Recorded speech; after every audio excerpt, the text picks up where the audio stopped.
बिस्मिल्लाहिर्रहमानिर्रहीम। अस्सलामु अलैकुम डियर स्टूडेंट्स, मैं बशीर अहमद मुबशिर, आपका मैथमेटिक्स टीचर। आज हम मैथमेटिक्स सेकेंड ईयर की बुक में से जो यूनिट नंबर 5 है उसकी एक्सरसाइज नंबर 5.3 का क्वेश्चन नंबर 2 सॉल्व करेंगे। तो ये जो एक्सरसाइज है 5.3 ये इंतहाई अहम एक्सरसाइज है और इसके जो पहले 5 से 6 क्वेश्चन है इनमें से लाजमी पेपर में एक क्वेश्चन पूछा जाता है। तो एक क्वेश्चन हमने पहले समझ लिया है, आज हम उससे जो अगला क्वेश्चन है जो क्वेश्चन नंबर 2 है उसको हम सॉल्व करेंगे। तो इसको आपने ध्यान से समझना और अगर आपको इस क्वेश्चन की समझ आ गई तो बाकी जो क्वेश्चन है वो भी सेम इसके साथ के ही हैं, उनको सॉल्व करने का जो मेथड है वो सेम यही वाला है। तो अगर आपको इसकी समझ आ गई तो आपको पूरी एक्सरसाइज की समझ आ जाएगी और अगर मैं ये कहूँ कि पूरे चैप्टर की समझ आ जाएगी तो इसके अंदर भी कोई शक नहीं, क्योंकि जो इससे पिछली एक्सरसाइजेज हैं वो भी सेम इसी तरह ही करनी होती हैं। सिर्फ इस एक्सरसाइज के अंदर लास्ट के अंदर ये एक फंक्शन गिवन होता है जो कि ये सवाल के अंदर है, इसके अंदर हमने फिर कॉर्नर पॉइंट पुट करने होते हैं। जो इससे पिछली एक्सरसाइज है उसके अंदर सिर्फ हमने कॉर्नर पॉइंट जो है वो मालूम करने होते हैं और ये जो फंक्शन है उसको मैक्सिमाइज या मिनिमाइज नहीं करना होता है। तो अगर आपको ये सवाल समझ आ गया तो आपको पूरे का पूरा जो चैप्टर है या यूनिट है वो आपको समझ आ जाएगा। तो आइए अब ये हम सवाल शुरू करते हैं कि सवाल कुछ इस तरीके से दिया गया होगा कि maximise f into x y is equal to x plus 3y। ये आपके पास एक फंक्शन गिवन है, तो वो कह रहे हैं कि बताएं ये फंक्शन जो है ये मैक्सिमाइज कौन से पॉइंट के ऊपर होगा। तो उसके लिए हमें कॉर्नर पॉइंट निकालने पड़ेंगे और फिर हमने इस फंक्शन के अंदर वैल्यूज़ को पुट करना है।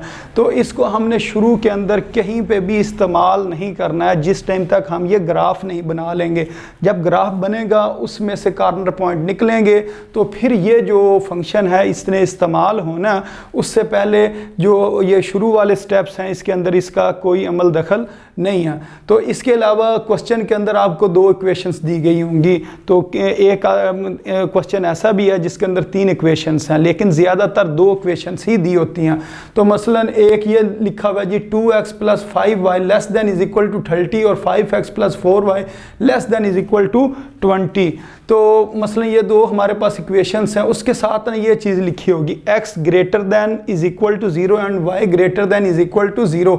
ये जो चीज़ लिखी हुई है इसका ये मतलब है कि जब आपने ग्राफ बनाना है तो उसको सिर्फ शेड करना है पहले क्वाड्रेंट में, यानी कि वो कौन सी जगह जहाँ पर x भी पॉजिटिव हो, यानी कि ग्रेटर देन 0 का मतलब पॉजिटिव और y भी क्या हो पॉजिटिव हो, तो वो फर्स्ट क्वाड्रेंट होता है। तो इसको आपने फ़िलहाल छोड़ देना है। इसका सिर्फ काम क्या है, जिस टाइम ग्राफ बनेगा उस टाइम हमने सिर्फ और सिर्फ क्या करना है, फर्स्ट क्वाड्रेंट के अंदर शेड करना है।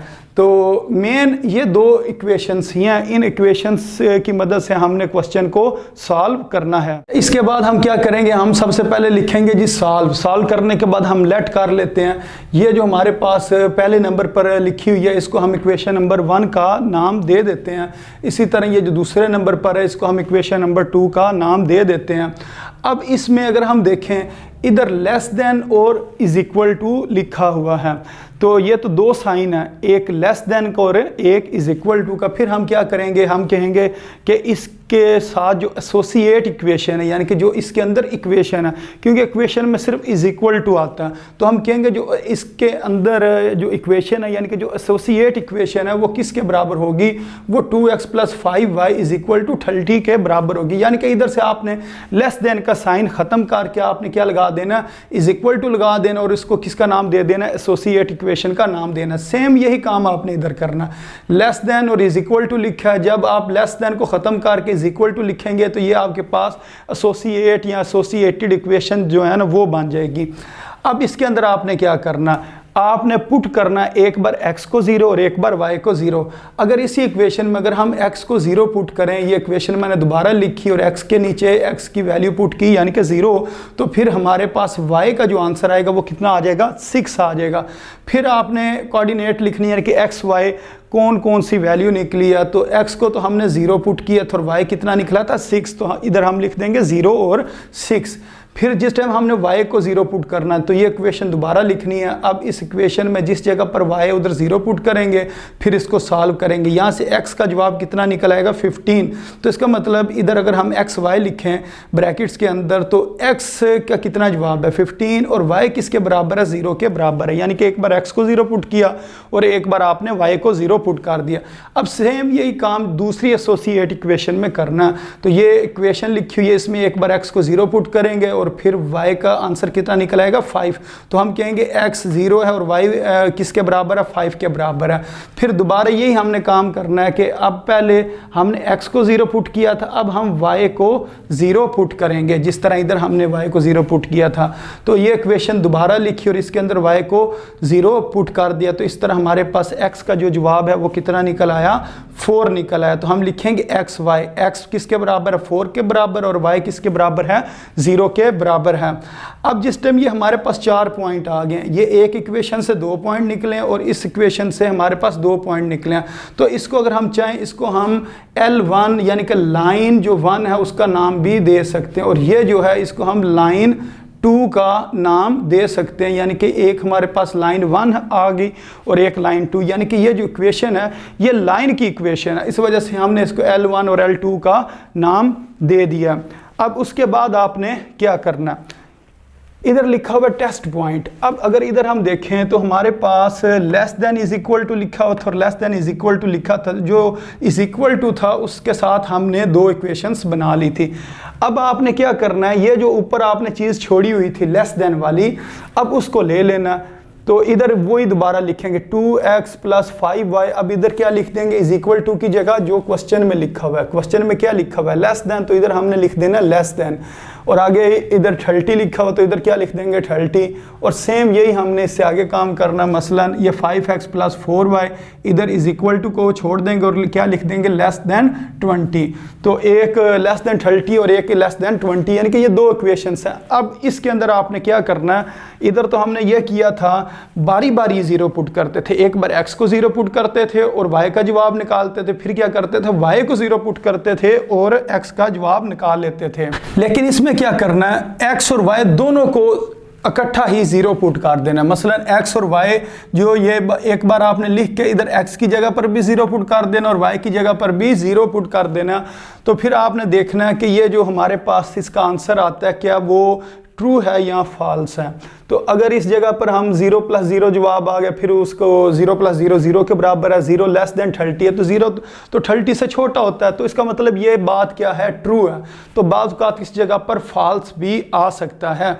यानी कि ये आपने चेक करना होता है कि अगर हम x और y को 0 के बराबर पुट करें तो क्या हमारे पास जो आंसर आता है वो ट्रू आता है या फॉल्स आता है। तो अब सेम यही काम इधर करेंगे। ये वाली जो दूसरी है 3x + 4y लेस देन 20, इसको इधर लिखेंगे और फिर इसके अंदर x और y को 0 पुट करेंगे। तो x की जगह पर 0 लगाए और y की जगह पर 0 लगाए। x के साथ 5 लिखा तो 5 × 0 0 हो जाएगा और y के साथ 4 लिखा हुआ तो 4 × 0 0 0 + 0 0 के बराबर है तो 0 लेस देन 20, ये भी चीज़ ट्रू है। अब इधर एक बात मैं आपको बताता चलूँ, अगर तो ये होता फॉल्स तो फिर आपने क्या करना होता है, जो शेड करना होता है वो ओरिजिन से दूसरी तरफ करना होता है, यानी कि उससे परे करना होता है। और अगर ये ट्रू हो तो आपने शेड किधर करना होता है, ओरिजिन की तरफ। मसलन अगर हम इस जगह पे ये ग्राफ को देखें तो इसको आपने पहले बनाना किस तरह ये आप सीख लें।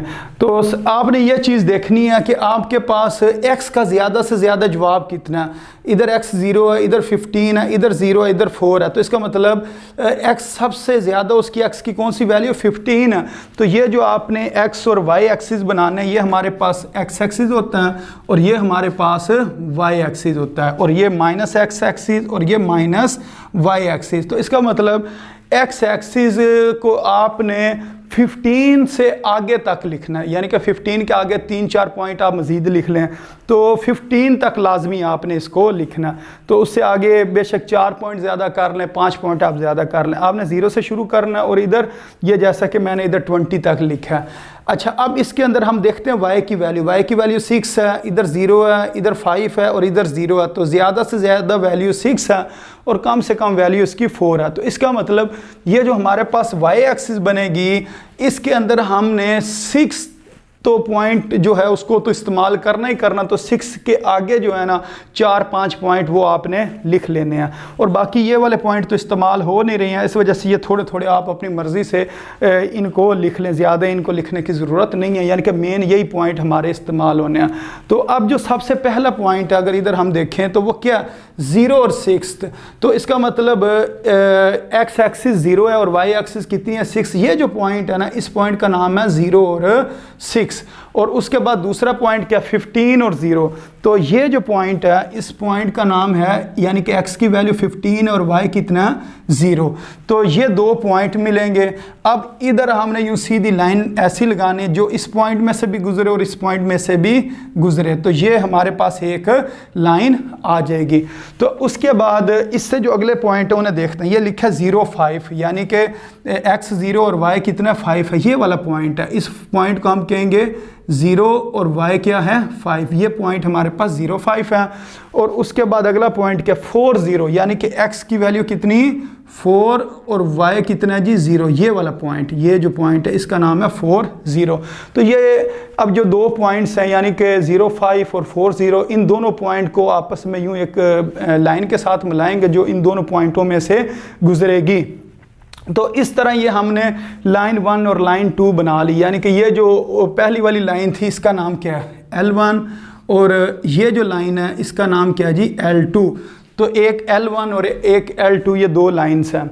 अब ये जो हमने काम किया था मसलन ये जो लाइन 1 है इसका जवाब क्या आया ट्रू आया, तो इसके ऊपर यूँ आपने एक हाथ रख लें या इस तरह कोई पेन वगैरह रख लें। अब आपने देखना ओरिजिन किधर है, ओरिजिन नीचे की तरफ है, इस जगह पर है, तो इसका शेड नीचे को करना है। अगर ये चीज़ होती फॉल्स यानी कि इधर क्या होता फॉल्स होता, फिर ओरिजिन की तरफ नहीं बल्कि ओरिजिन से परे यानी कि इस साइड के ऊपर आपने शेड कर देना था, क्योंकि अब ये ट्रू है तो इसको हम ओरिजिन की तरफ शेड करेंगे। लेकिन क्वेश्चन के अंदर इस जगह पर उन्होंने क्या बताया x greater than is equal to 0 और y greater than is equal to 0, तो आपने सिर्फ शेड पहले क्वाड्रेंट के अंदर ही करना है, यानी कि पहले क्वाड्रेंट से बाहर इसको आपने नहीं लेके जाना। तो ये हम इस तरह ना इस जगह पर शेड कर देंगे। तो अब इससे जो अगला ये जो हमारे पास है दूसरी लाइन, अगर इस ये जो लाइन है 5x plus 4y less then 20, इसका भी जवाब क्या है ट्रू आया। तो अगर इस लाइन के ऊपर यूँ मैं पेन रखूँ और इसको ओरिजिन किस साइड पर है, ये नीचे वाली साइड पर है, तो इसका मतलब इसका शेड नीचे को होगा। अगर फॉल्स होता तो किधर को होना था, परे को होना था। तो इसके जगह पर अगर मैं यूँ बनाऊँ इसका शेड यूँ नीचे वाली साइड पर कर लूँ, तो यानी कि लाइन से इस साइड पर, तो अब ये हम देखेंगे कि ऐसे कौन सी जगह है जहाँ पर दोनों की इंटरसेक्शन हो रही है, यानी कि दोनों शेड्स की क्या हो रही है इंटरसेक्शन हो रही है। तो वो तो सिर्फ यही जगह है, यानी कि यहाँ से लेकर यहाँ तक, फिर ये ऊपर तक और ये वाली, यानी कि ये ऐसी जगह है, ये जो ट्राईएंगल सी बन रही है, तो ये ट्राईएंगल ऐसी जगह है जहाँ पर दोनों लाइनों के जो शेड्स है वो क्या कर रहा है इंटरसेक्ट कर रहा है। अब इसी के आपने पॉइंट बताने होते हैं। इसके कितने पॉइंट हैं, एक तो ये पॉइंट है, ये जो पॉइंट है अगर इस पॉइंट को मैं लिखना चाहूँ तो ये पॉइंट किसके बराबर है जी x भी 0 और y भी क्या है, ये वाला पॉइंट 0 है। तो इधर हम लिख देंगे जो कॉर्नर पॉइंट है इस जो ट्राईएंगल सी बन रही है वो कौन कौन सा जी 0 0, उसके बाद ये वाला पॉइंट बता दें 0 5, तो अगला पॉइंट कौन सा बन रहा है, ये वाला पॉइंट बन रहा है, तो ये किसके बराबर है 0 5 के बराबर है। और फिर ये वाला पॉइंट बन रहा है, ये पॉइंट किसके बराबर है 4 और 0 के बराबर है। ये आपने इधर ये जो कॉर्नर पॉइंट है इसके 3 है, तो ये आपने 3 लिख दिया जी। स्टूडेंट्स इधर आपको मैं एक और बात भी समझाता चलूं कि अगर हमारे पास इस तरह का ग्राफ बन रहा हो कि जो पहले क्वाड्रेंट में हो और उसका जो एरिया है, जिस तरह इस क्वेश्चन के अंदर अगर हम देखें तो इस ग्राफ के अंदर जो हमारे पास एरिया है जो दोनों लाइन के शेड की इंटरसेक्शन की वजह से है, यानी कि दोनों जो लाइन्स हैं ये लाइन 1 और लाइन 2 इनों का शेड जिस जगह पर इंटरसेक्ट कर रहा था वही हमारा रिक्वायर्ड एरिया होता है, उसी के हमने कॉर्नर पॉइंट लेने होते हैं। तो इधर तो जो हमारे पास एरिया आया ना वो एक्स एक्सिस और वाई एक्सिस के जो पॉइंट्स हैं उनों के ऊपर है। मसलन ये वाला पॉइंट एक्स एक्सिस के ऊपर है और ये वाला पॉइंट वाई एक्सिस के ऊपर है और ये वैसे ओरिजिन के ऊपर है।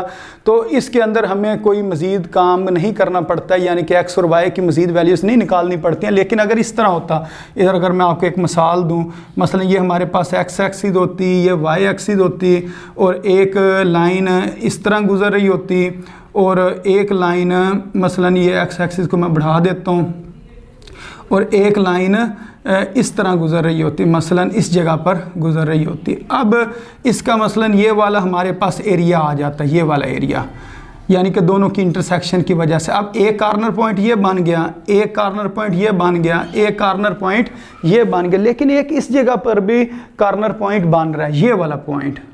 तो ये वाला पॉइंट ना एक्स एक्सिस के ऊपर है और ना ये वाई एक्सिस के ऊपर है।